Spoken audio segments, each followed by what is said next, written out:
Today in Grow a Garden in Roblox, I want to tell you 5, maybe even 6, potentially even 7 mistakes you want to avoid while you're playing this game. These mistakes are not for new players. These mistakes are for veterans. And if this sounds interesting to you, go ahead and hit that subscribe button. Become part of the first 200k OGs on the channel.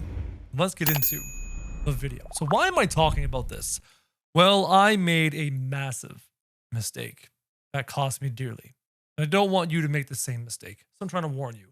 So then I started to think about other mistakes that you could make, or I could make, or that we could make that could cost us dearly. So pay attention to this list. Learn from my mistake. Learn from other people's mistakes. Let's get into the video. And again, I mentioned this was for advanced players. So all of my tips and the mistakes to avoid are for advanced players. And thing number one, tip number one, mistake number one to avoid is do not trade for raccoons unless you are prepared to keep them for forever.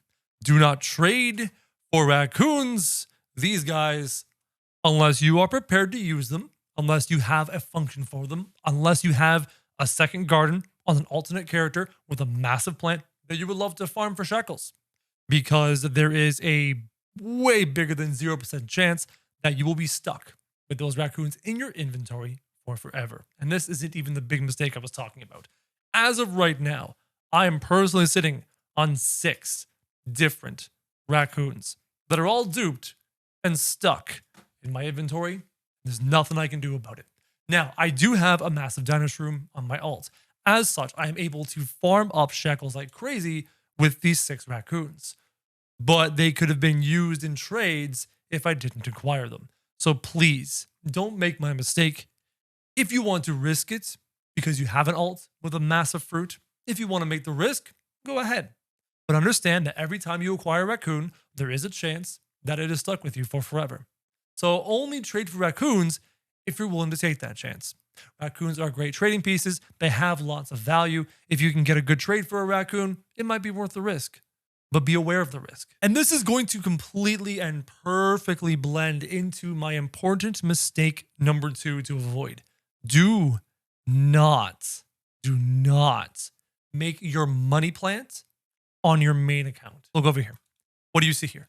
You see the garden I'm using to farm the event on one of my gardens. And as many of you know, on my second garden, or technically my first, is my huge plant garden, which is my cosmetic one. It's there for looks. Do not, I repeat this, do not put your money plant, the thing you want to farm, the thing you want to make shekels with, on your main account. There's a handful of reasons for this.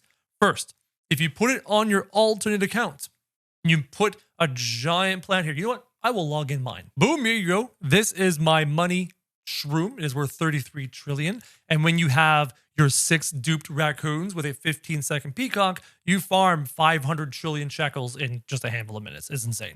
So why do you want to have your money plant on your alt? First, you want raccoons to farm it. As such, you'll be acquiring raccoons in trade. And this goes straight to point number 1, where if you acquire the raccoons in trade on the wrong account, you can't get them to the right account to farm. Let's say you're trading on your main and your money fruit is on your main and you acquire the raccoons on your main in the trade and they're trapped there. And then you can't trade them to your alt to farm off of your plant. You see the problem? The second problem has to do with ascending. If you ascend, you lose all your shekels. So why not have the money plant on your alt and the raccoons on your main so that when you ascend, you lose your shekels and then you grab your raccoons and you go and farm your money plant so you can ascend again and again and again. Therefore, 1, do not trade for raccoons unless you're willing to keep them in case they are duped. And 2, do not put your money shroom or your money plant on your main. Put it on your alternate garden. You can log into both and find them safely on your main, ascend, etc. Now, this is moving on to point number 3. Point number 3 is, again, only for late mid to late game players. Okay, if you're playing this casually, like the millions of people that play this casually, just do whatever you want to do. Acquire whatever you want to acquire, grow whatever you want to grow. This is your game. You can play it in any kind of way you want.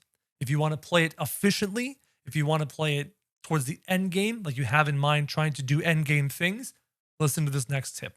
Do not make the mistake of trading for or trying to acquire random divine pets because they're just randomly divine and you think that's cool. If you're casual, have fun. Go ahead and grab the random pets you want. But if you're an endgame player and you have endgame in mind, focus on acquiring the pets.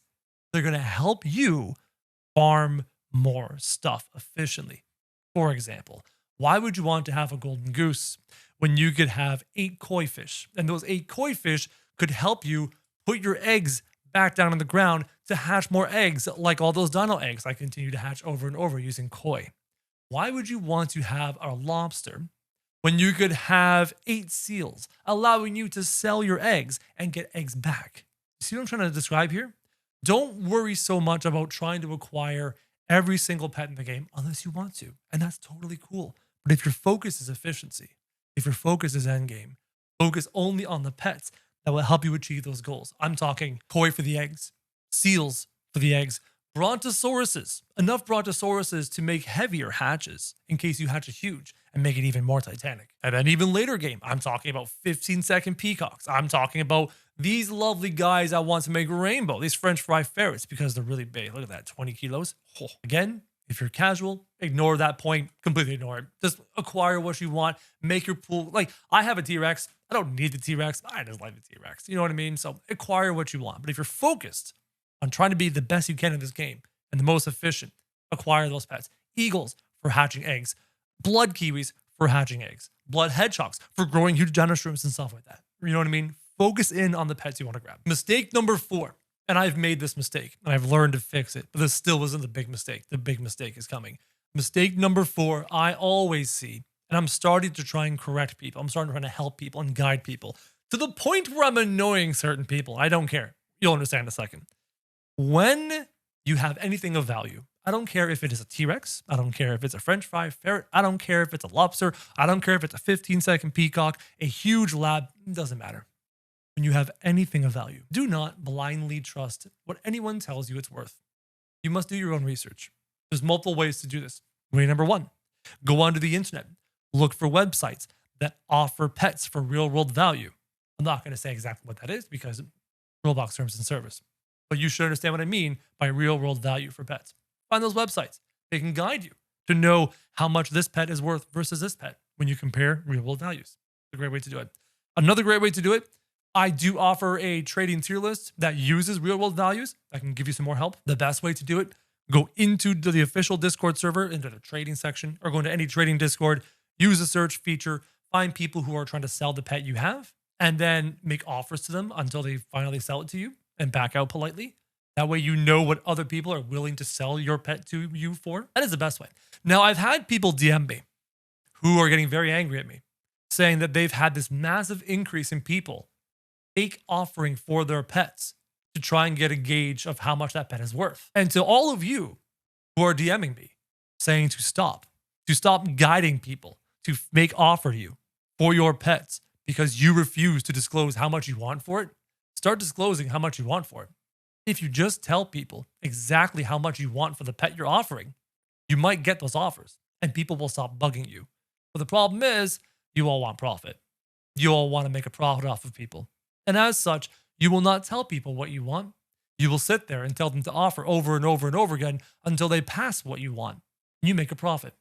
So I'm sorry that I'm guiding people on how best to not fall into your traps. I'm not sorry. I'm not sorry at all. I'm looking after my viewers. I don't care about you. I want my viewers to know exactly what their stuff is worth and to not get scammed by people like you.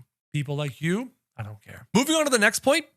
After the next point, I will tell you the big tip that hurts me to my soul. And then after that, I have one more bonus tip for you. So I've lost count of the tips, but here's another one. Do not wait or skip out on the ascending process, on the rebirthing process, because you have all of your shekels. And you're so proud of all the shekels you got because you sold your pet for 63 sextillion shekels or whatever, and you're just so happy with all these shekels. Don't hold on to them. Shekels don't matter. Nobody cares about shekels, guys. Shekels are only useful for buying things from that shop. You can no longer trade shekels for pets. You may never be able to trade shekels for pets again. Personally, I hope they never allow it. I think shekels are great. I think shekels are useful for playing the game. But in terms of having quintillions and sextillions and all that, it just kind of ruins the game for everybody. So I hope they never allow us to trade for shekels again and trade pets for shekels. In year, ascend as often as you can. You can only do so every 24 hours. I suggest if you're unable to do every 24 hours, you're losing. You want to do this. Why do you want to do this? Most importantly, there are two things on here that really matter. The extra save slot for a third garden, big deal. Makes it easier to do your different things. But that's not even the most important one. The most important one is actually this one right here. Egg capacity upgrade. Did you read what it does? Have you realized what it means? It says unlock 1 additional egg slot for your farm. Not for your inventory, not in your pocket, actually on the farm. That means you can have 8 normally plus 5 more. 13 eggs down on the ground. You want to hatch a huge pet? Faster way to do that is by hatching 13 at a time instead of 8 at a time. And then when you combine bald eagles, because the bald eagle says it makes every egg on the field cooldown drop by that certain number. Every egg. When you go from 8 eggs to 13 eggs, it makes the bald eagle even better. If you're not ascending and targeting the eggs specifically, you're doing it wrong. I don't even need the third slot. I've got my 1 slot here for doing whatever the event is, and I clean this garden every time there's a new event. And then I've got my decorative garden. I don't need a third slot. I'm going to be focusing on the eggs. So don't preciously clutch your shekels, guys. You don't need it, because what you do, especially at end game, because I'm talking to the end game players here, what you do is you have your money plants on your alt, and you use some raccoons to farm it after you sell all your shekels, and then you have as many shekels as you need to buy everything in the game and to ascend again and again and again. That's what you do. That's all you need to do. You don't need more shekels than that. They don't matter in this game. Okay, here it is. The big mistake that players make. I'm not alone, because I've seen players make this mistake in the Discord server, and I warned them. I warned them when the feature first dropped. I said people will lose pets to this feature. Be very, very, very, very careful. I even said maybe just skip using this feature entirely. And I saw people in the Discord server use this feature and lose pets. And I thought, that'll never happen to me, until it did. So as many of you know, I have my lovely Titanic peacock here. He's a 15-second peacock. He's fantastic. He's maxed out. He's done. He's 15 seconds. I had a second one. Yeah, you're starting to guess what happened. I had a second one. I was trying to get rainbow on him. He was just under the threshold of weight where gold was enough to get the job done. He had to have rainbow to be a 15-second peacock. If I didn't have rainbow, he would have been like a 23-second peacock. So he had to have rainbow. I was mutating him over and over. And every time I would mutate him, I would pull him out of the machine, I'd favorite him again, throw him back in the garden, age him up.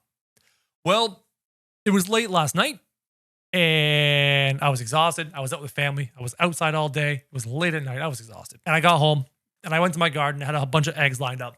So I switched to my kois and my brontos, and I looted my eggs, got some eggs back, right? Got my heavy pets. Got like 8 heavy pets, but nothing I wanted to keep. And then I switched to my seals so I could sell them. And I was just too lazy. I didn't want to go to the sell guy over there and sell the pets one by one.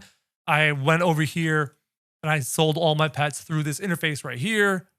I went to sell all, which is this button right here. And I sold all my pets that were not favorited.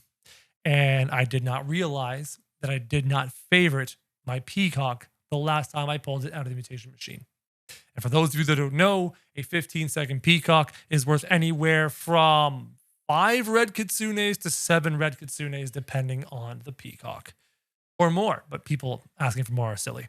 So I literally just deleted 5 to 7 red kitsunes in value with the click of a button because I was lazy. Many of you may say, oh, I'll never make that mistake. I will never make the mistake of not favoriting my pets. Why risk it? Don't even risk it. If you get 8 eggs, you hatch your 8 eggs, you have your 8 pets, sell your 8 pets separately. Don't take the chance. All it takes is one tired moment, one little oversight, and boom, you can delete something like 5 to 7 red kitsunes in value instantly. And it sucks. And the last little bonus tip, just a quick little bonus tip, guys. Every event, we need to rearrange our gardens. Every event, we have new things, we have new requirements, new plans, new strategies, new theories. So don't delete your plants with a shovel. Use a reclaimer. And if you have way too many plants, way more plants than you have reclaimers, get squirrels. I have 8 squirrels. They're just random weight. They're up to like age 50. And once I hit them all at age 50, I have infinite reclaimers. Just a great little tip, guys. Get your 8 squirrels. It's so useful to be able to clean your garden with reclaimers infinitely, completely, no problem, and then reset your garden for whatever the new event is. It works wonderfully, guys. Hopefully these tips were useful for you. Don't make the mistakes I made. Don't make the mistakes I told you about in this video, and learn and do awesome in this game, guys. Hopefully you guys are enjoying this video. If you did, go ahead and hit subscribe. Become part of the first 200K OGs on the channel. And as always, guys, thank you very much for watching.